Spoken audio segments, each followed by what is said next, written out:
Ngayon, mahal mo ko. Maya-maya, ewan ko. Puro ka lang namang kabig eh.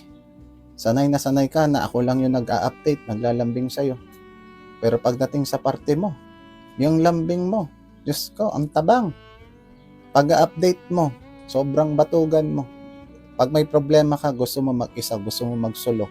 Ayaw mo nang ginugulo ka, ayaw mo nang maingay, nagtatago ka. Tago ka ng tago. Tangin, ano ka ba? Kriminal ka? Hinahanap ka ba ng batas? Gumagawa ako ng paraan, ng effort para maging matibay at maging seryoso ang samahan natin. Anong ginagawa mo? Lalapit ako, aatras ka. Sa tuwing nag-aaway tayo, ano na lang laging ginagawa mo? Kakalasan mo ko, sabay takbo ka.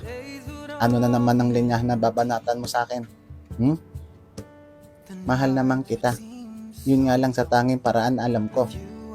Lakas ng trip mo ah. Addict ka ba? Aboy, dantang loka. Anong tingin mo sa akin? Isang aso na pwede mong iwan at pwedeng balikan? O isang kalapati na pwede mong palayain at inaasahan mong kusang babalik sa'yo? Shout out sa mga nagmamahal ng avoidant dyan. Ano? Tibay mo ah. Mahal mo. Ang tanong, kaya mo pa?